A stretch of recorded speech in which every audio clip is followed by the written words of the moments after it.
year or so, I've fallen madly in love with mini arcades. Yes, fully functional, action figure-sized arcade machines you can buy at Walmart for $20 to $30. No, none of the cheap ones use the actual arcade ROMs. Gotta pay $80 plus for that for some reason. Some use NES versions, some are original, and some are altered NES versions. There's a surprising number of different brands of these things, each with their own strengths and weaknesses, with more coming all the time, which is weird. I mean, no one is really talking about these things. They aren't exactly flying off the shelves or anything, but they do seem to sell. Case in point, today's subject, Hasbro's first entry in the mini arcade market, the Stranger Things Palace Arcade Handheld. I believe this thing is a Target exclusive and runs for about $30. When it first popped up on Target's website, it sold out within a week before they could even ship any to stores. Now that it's been about a month or so, they finally made it to stores and I got my hands on one. The main thing that intrigued everyone is the vertically oriented monitor, which is behind a magnifying glass. I love this, as quite a few old arcade machines had their monitors behind plexiglass, and some I think even did have magnifying glass too.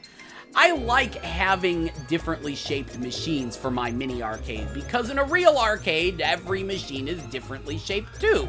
The Stranger Things machine is a bit taller and skinnier than other brands of mini arcades, making it more in scale for He-Man and Ninja Turtles figures than G.I. Joe and Kenner Star Wars, much like the My Arcades, though once again, Figmas and Figuarts seem to nail the size perfectly. The machine itself seems to be made of a higher quality plastic than the basic Fun Arcade classics, with nicer stickers, though they are still stickers and not laminated like the My Arcades. As you can see, we have Namco characters on one side of the machine, and goofy-looking, chibi-esque Stranger Things characters on the other side. The bigger joystick and button feel quite nice, and the unit feels good in the hands, making it very playable. If there's anything I don't like, it's the speakers being on the sticker of the coin door. Make no mistake, that's better than how the My Arcades put their speakers on the back of the machine, but it still ruins the effect. Also, when playing, you might notice a little circle in the middle of the screen due to how the magnifying glass is made. But how does it play? What's the software like? Well, that's where everything starts to fall apart. The machine features 4 Namco games, Pac-Man, Dig Dug, Galaga, and Galaxian, and 16 Stranger Things themed games. So what are the Namco games like? Are they the NES or arcade versions? Well, they're the tiny arcade versions. Yes, there's one brand of mini arcades called World's Smallest Tiny Arcade, which are indeed little keychain-sized arcade machines.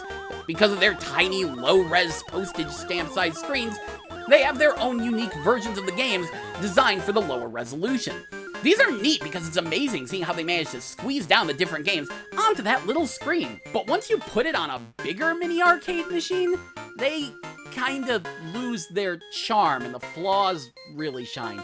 Pac-Man is mostly fine, just a little slow, and Pac-Man himself keeps chomping even after he hits a wall. Galaga, though, has a weirdly choppy frame rate that causes the Galagas to line up too fast. Galaxians are too small. Meanwhile, Dig Dug seems really slow and the sprites look weird. What's more, the screen does appear to be a higher resolution than the tiny arcades, with the sprites generally looking clearer and more defined, which is a little weird. Still, they're playable and kind of fun, but far from arcade perfect. On the plus side, though, the Stranger Things machine does save high scores, unlike any other cheap mini arcade, so that's nice. So what about the Stranger Things games? Ooh, buddy, these are bad. Like, sub-Chinese bootleg bad. And trust me, I know Chinese bootlegs.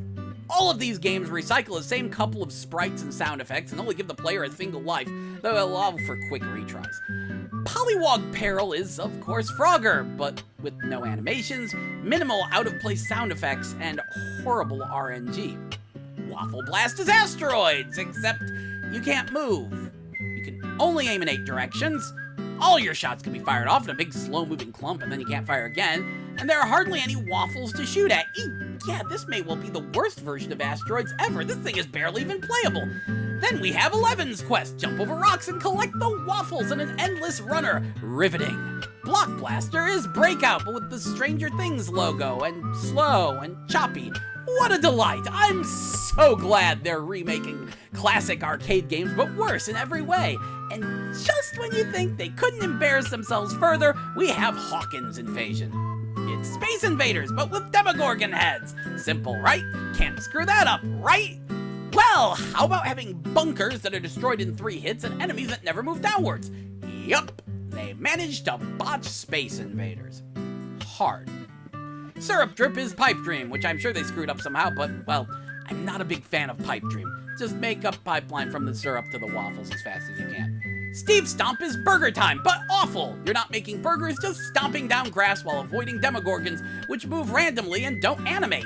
And there's music when climbing ladders for some reason.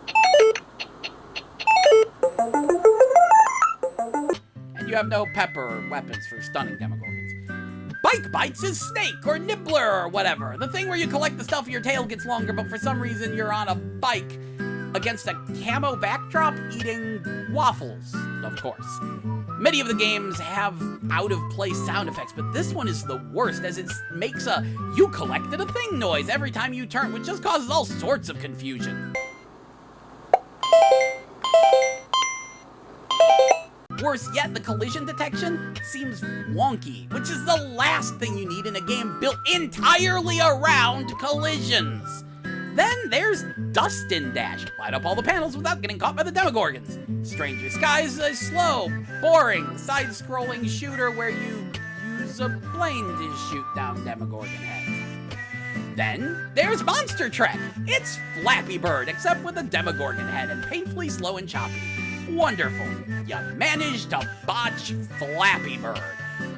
Flash Fright is kind of minesweepery. You have to get to Will without bumping into a Demogorgon. You know when you're near one when your flashlight starts blinking. This is kinda neat. It works fine enough. Then we have Freezer Jams. This one feels so weird it's almost funny. Basically, you just walk back and forth collecting waffles, because of course it's waffles. And when you do, creepy music plays. When you stop collecting waffles, the music stops. It's just really weird collecting waffles to creepy music.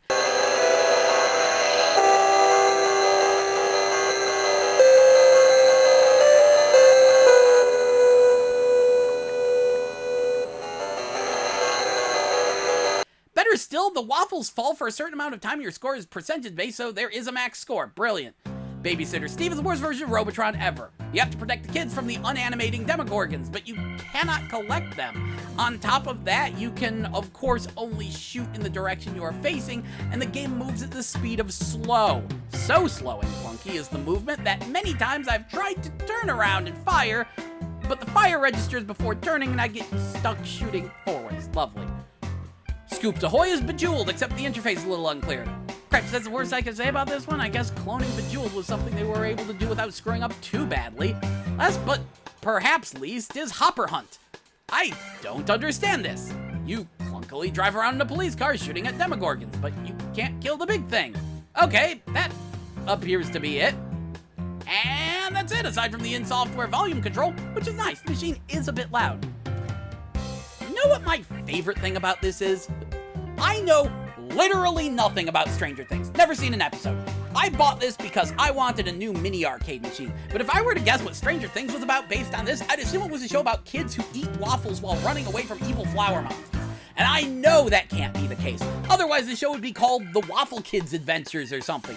I refuse to believe the actual show is this waffle-centric. I mean, cripes, there are 5 games about waffles on here. 5 games! But I guess there's a charm to that. The same way Stranger Things is a throwback to the 80s, this is a throwback to crappy licensed reskins. Remember when someone said, hey, we should make a Game Boy game based on Austin Powers, The Spy Who Shagged Me? You know, for kids. And they just made cheap reskin clones of a bunch of classic games. Remember how they did that twice? There was a Barbie one too. Groovy Games, I think? This is just like that. Like, all the devs knew about the show was Shavehead Girl, Demogorgons, and waffles, and were told to work with it. So, yeah.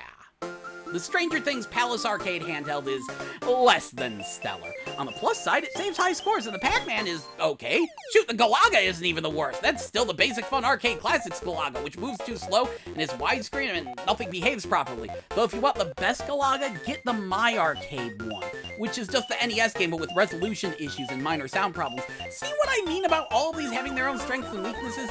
Either way, at the price, not something I would recommend. But I know I would have bought it anyway just to have another intriguing machine in my miniature arcade. I may need help. Regardless, I'm giving this a 2 out of 5. Anyway, this is Gel, and you've been GameBabbled. See ya!